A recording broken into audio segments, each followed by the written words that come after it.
Betul ke? Betul. Betul tak?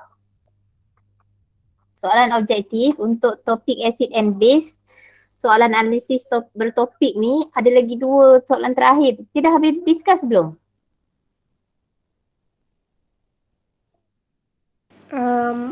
Kita belum kot. 2 terakhir tu rasanya belum lagi. Tapi tak apa, nanti kita bincang waktu nak objektif. Hari ni teacher mungkin tak guna buku tu, cuma teacher nak ajar konsep je. Konsep tentang salt dulu. Sebab salt ni agak topik dia agak berat. Tetapi dalam berat-berat dia ada ringan dia. Ringan dia kita boleh tackle dia dengan syarat satu-satu. Okay, so kena tackle dulu, tak boleh nak terus jawab soalan. Kalau terus jawab soalan, seumpama tidak menjelaskan apa intipati dia. Pertama sekali, bila kita pergi ke salt, kita mesti faham apa maksud definisi salt ataupun garam. Okay, salt ataupun garam, maksud dalam salt itu sendiri. Bila awak faham apa itu salt, insyaAllah awak boleh faham keseluruhan dia. Sebab garam ataupun salt ni dia bukan skop yang kecil. Banyak contoh-contoh garam sebenarnya di dunia ini. Cuma yang kita fokuskan, kita ada 4 jenis salt. Chloride, carbonate, nitrate, sulfate. Klorida, nitrat, sulfat, karbonat. Yang kita fokus 4. 4 ni pun tak terkejar kita. Okay, sebenarnya ada banyak lagi. Ada etanoat, ada propanoat, banyak lagi jenis-jenis garam. Okay, so pertama sekali kita kena tahu definisi. Apa maksud salt? Salt ni yang pertama, garam adalah ionic compound. Ini wajib kita tahu. Syarat wajib dia. Tak ada salt yang covalent compound. Salt adalah ionic compound form yang terhasil apabila hidrogen ion hidrogen di dalam sesebuah acid in an acid is replaced by metal ion or ammonium ion. Teacher ulang dalam bahasa Melayu. Garam ialah pertama sebatian ionik. Dia mesti sebatian ionik. Dia tak boleh sebatian kovalent, dia bukan atom. Yang terhasil apabila ion hidrogen dalam sesebuah asid digantikan oleh ion logam atau ion amonium. Maksud contoh, teacher bagi satu jenis asid. Asid hidroklorik. Hydrochloric acid. Hydrochloric acid. Iaitu HCl. Ini HCl adalah asid. Tiba datang satu makhluk yang nama dia ion logam, ion amonium. Ion sodium ataupun ion natrium. So dia datang, dia tendang hidrogen, hidrogen ni keluar dan dia yang akan berpasangan dengan Cl tadi. So dia akan jadi NaCl. So H ni akan terkeluar. So itulah nama dia garam. Itulah yang dipanggil sebagai salt. Ionic compound produce ataupun form when hydrogen ion of an acid is replaced by metal ion or ammonium ion. Garam adalah sebatian ionik yang terhasil apabila ion hidrogen sesebuah asid digantikan oleh ion logam atau ion amonium. Kenapa kena ada kata atau? Sebab amonium ni dia bukan logam. So kita tak bolehlah kata replaced by metal ion. Metal ion ni semua metal ion yang kita tahulah. Aluminium ion, zinc ion, magnesium ion, sodium ion, potassium ion, silver ion, copper ion. Yang kita belajar logam-logam yang kita belajar sebelum ni, logam magnesium, ion magnesium, ion zinc, ion kalium, ion sodium, ion argentum, ion cuprum. Okay, itu metal ion. Cuma amonium ni kategori dia bukan logam. So kita kena mention nama dia sebagai amonium ion. Air jangan banyak-banyak kak. Okay. So, ni maksud salt dulu. Kena faham maksud salt. Wajib ada perkataan ionic compound dan form when a hydrogen ion in an acid is replaced by metal ion or ammonium ion. Okay, itu baru satu. Salt kita ada 4 jenis salt. Salt, garam kita belajar, kita kena cover 4 jenis. Pertama, garam klorida, chloride. Garam sulfate, sulfate. Garam nitrate, nitrate salt ataupun garam nitrat, dan garam karbonat ataupun carbonate salt, garam karbonat. So maksud dia kat sini, kalau kita nak produce chloride salt, it come from hydrochloric acid. Wajib daripada hydrochloric acid. Sebab chloride ni dia mesti sodium chloride. Okay, from HCl. Kalau chloride salt ni sodium chloride, magnesium chloride, zinc chloride, apa lagi, silver chloride, apa-apa yang berbintikan chloride, dia adalah salt chloride. So kalau nak hasilkan chloride salt, kita mesti ambil reaction, mesti ada bapa dia iaitu acid hydrochloric ataupun hydrochloric acid. So kalau nak prepare chloride salt, dia mesti come from hydrochloric acid. Bila kita nak sediakan garam klorida, kita mesti ada acid hydrochloric. Kalau kita nak sediakan garam sulfat, sulfate salt, so kita mesti ada apa? From apa? From apa? H2SO4.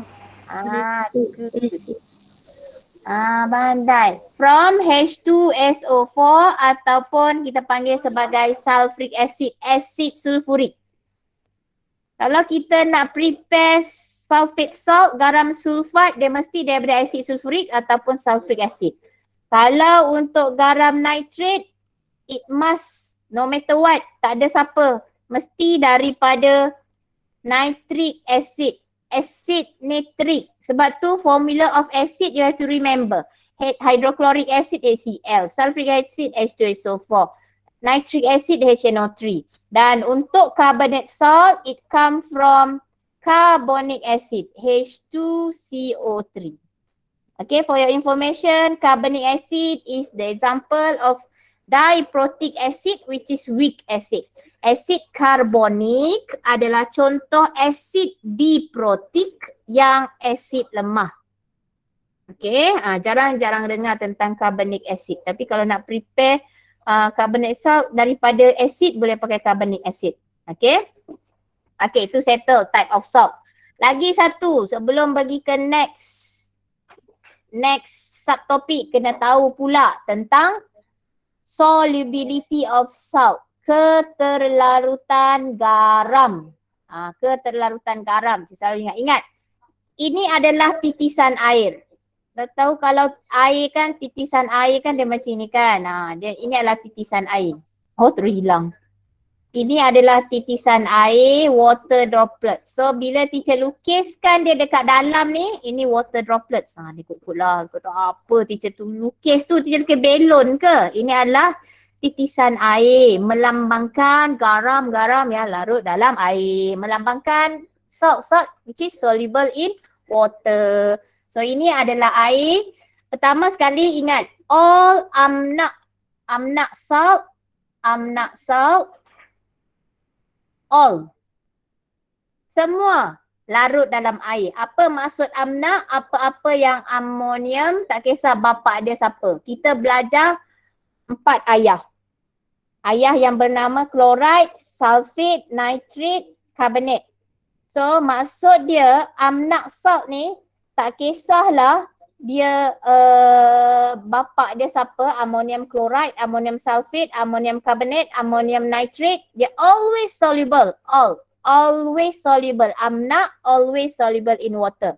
Janji depan dia ammonium, sodium, potassium. Na ni adalah natrium ataupun sodium. K ni adalah kalium ataupun potassium. So kalau nampak depan dia potassium, dah tak payah tengok belakang. Potassium bla bla, sodium bla bla.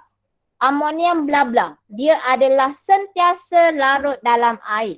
Always soluble in water. Itu adalah maksud dia amna. All amna dalam water droplet, semua dalam air ni. Dia larut dalam air. Okey, dia kawan dengan air. Kemudian apa lagi yang larut dalam air? Kita ada 4 salt. Salt yang kedua, all nitrate. All nitrate, semua nitrat, tak kisahlah nama anak dia siapa. Bila ayah dia nitrat, maksud dia nitrat. Aluminium nitrat, magnesium nitrat, zinc nitrat, apa lagi? Silver nitrat, argentum nitrat, cuprum 2 nitrat. Apa-apa yang nitrate, magnesium nitrate, silver nitrate, copper nitrate, lead nitrate. Apa nama ayah dia, tak kisah anak dia nama dia siapa, ayah dia nitrate, semua soluble. So maksud dia kat sini, all what amna, all amna what soluble dengan, nak bagi awak ingat ni, all what nitrate sentiasa soluble. Syarat dia depan dia amna je, semua larut. Belakang dia ben nitrate je, semua larut. Itu yang kedua. Seterusnya kita dah ada satu garam kan. Tadi kita ada 4 jenis garam, nitrate, chloride, sulfate, carbonate. Nitrate kita dah cerita. Nitrate all soluble in water. Kita tengok lagi, what happened to the other 3? Okay, kita tengok yang the first 2. The first 2 ni ada satu ni, dia all soluble. Maksudnya all chloride. All chloride. Ni maksud dia soluble dalam air ni maksudnya soluble. All chloride soluble. Except semua klorida larut kecuali ni, pah. Ada kata pahang lah, kata pahang lah. Okay, so pah ni apa? PB, lead 2 chloride, Ag, silver chloride, argentum chlorida, Hg, mercury chloride. Okay, mercury chloride. Ni pahang ni, pah ni, dia maksud dia duduk luar. Kalau duduk luar ni, maksud dia apa? Soluble ke insoluble? Kalau duduk luar, larut ke tak larut duduk luar? Duduk luar, larut ke tak larut? Larut. Duduk luar apa dia? Tak larut. Duduk luar tak larut. Duduk dalam air ni dia larut. So maksud dia chloride yang lain selain pahang ni, dia larut.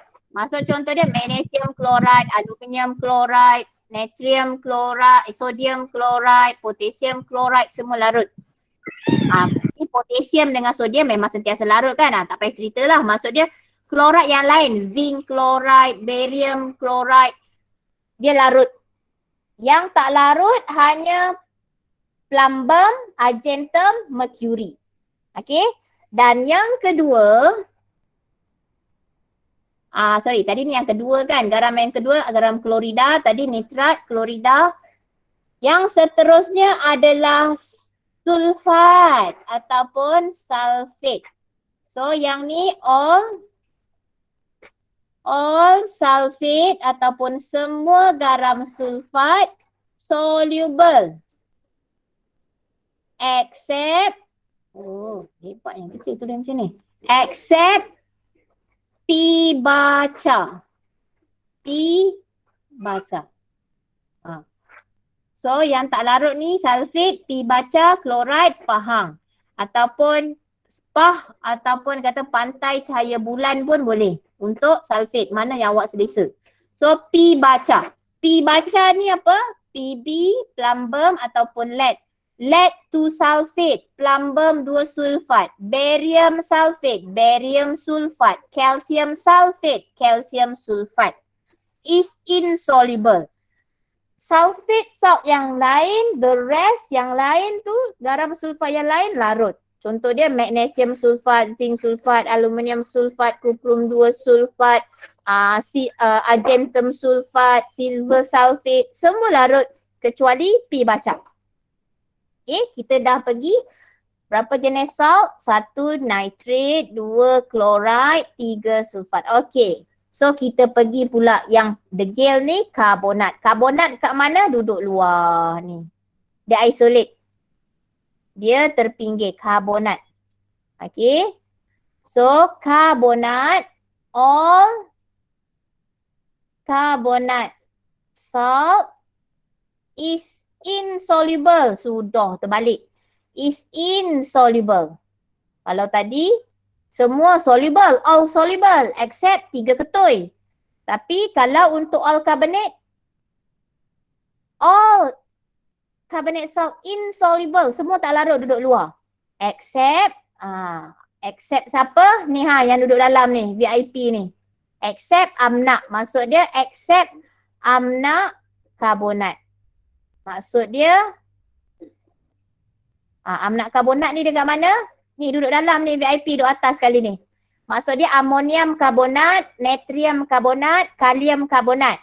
Ammonium carbonate, sodium carbonate, potassium carbonate is soluble. Yang lain anak kepada karbonat, semua degil, semua tak larut dalam air. Maksud dia magnesium carbonate, aluminium carbonate, zinc carbonate, copper 2 carbonate, silver carbonate, lead 2 carbonate, apa carbonate semua insoluble except amnak.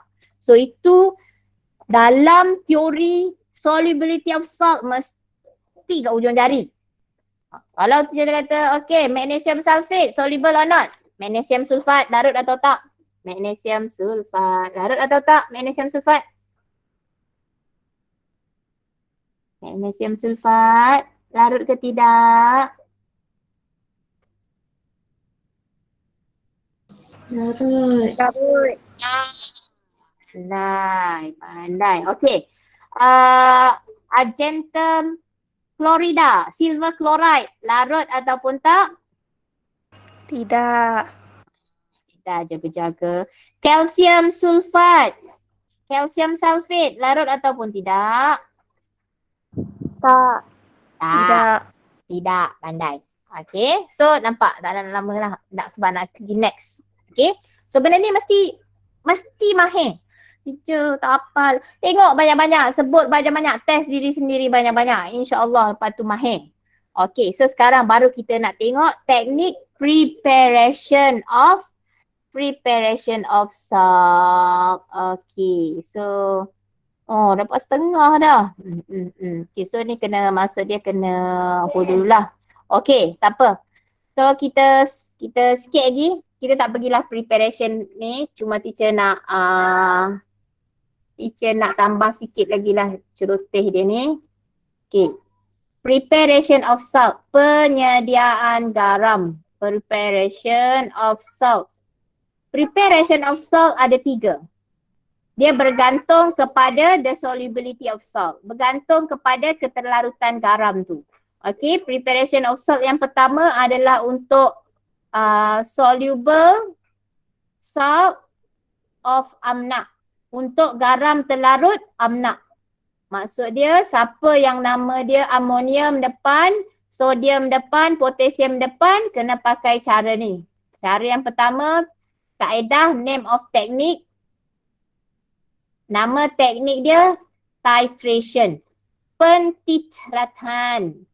Okay, kita pakai titration. Preparation of salt yang kedua adalah soluble salt juga but except amnak. Soluble salt of except amnak. Untuk garam terlarut kecuali amnak. Apa-apa garam terlarut, tak kisah siapa nama ayah dia. Tak kisah chloride, sulfate, nitrate, carbonate tak adalah kan sebab dia carbonate semua tak larut kan. So chloride, sulfate dengan nitrate yang larut, ini kita pakai 3 chemical reaction of acid. 3 tindak balas kimia asid. Apa tindak balas kimia asid? Nanti kita tengok. Okay, jadi kita rewind balik 3 chemical reaction of acid. Dan last kali yang ketiga adalah untuk insoluble salt. Untuk garam yang tak terlarut. Macam mana, apa nama proses dia? Nama proses dia adalah double decomposition method. Decomposition method ataupun dalam bahasa Melayu teknik penguraian ganda dua. Teknik penguraian ganda dua. TPGD. Yang ni DDM lah. Teacher selalu kata DDM. Double decomposition method. Untuk soluble salt of amna, teknik titration ni kita pakai proses, nama proses ataupun name of reaction ataupun name of reaction dia adalah neutralization. Okay. So, ini ingat, ni nama proses ataupun name of reaction. Proses ataupun reaction, double decomposition method untuk insoluble salt. Okay. So, untuk hari ni, teacher nak bagi awak cool down dulu. Teacher harap esok awak semua dah confident kalau teacher kata okay, silver sulfate, argentum sulfate, soluble or not? Boleh jawab dengan betul. Sebab bila dekat bab salt ni, solubility of salt tu adalah dia punya basic structure. Dia punya main orang kata apa, sifir dia lah. Macam awak tak hafal sifir tak boleh buat matematik. So dalam salt ni solubility tu adalah dia punya penting. So kena ingat nanti insyaAllah esok teacher akan pergi pula dekat yang ni, apa itu titration, apa itu 3 reaction of acid, apa ni papa suka tidur bawah katil, yang tu dah tengok kan? Yang tu. Nanti kita akan pergi tengok dengan double decomposition nanti. Kita akan tengok esok insyaAllah. Okay, so macam biasa, boleh tolong teacher tak? So untuk hari ni sampai sini saja. Teacher nak minta tolong isikan refleksi kelas kod hari ni 20666. 20666. 20666. 3 kali 6 ya. Teacher dah buat kat chat, nanti teacher hubung kat dalam grup juga. So ada soalan apa-apa tak? Ada soalan apa-apa tak? Tak. Okey, tak ada. So, tu saja untuk hari ni. Thank you join kelas teacher. Pastikan dah isi attendance. Stay safe. Okey, jangan lupa tulis refleksi, okey? Okey, bye. Assalamualaikum. Thank you, teacher. Thank you, teacher. Okay, thank you, Shasha. Thank you, Lea. Thank you, Auni. Thank you, teacher. Okay, thank you, Soli.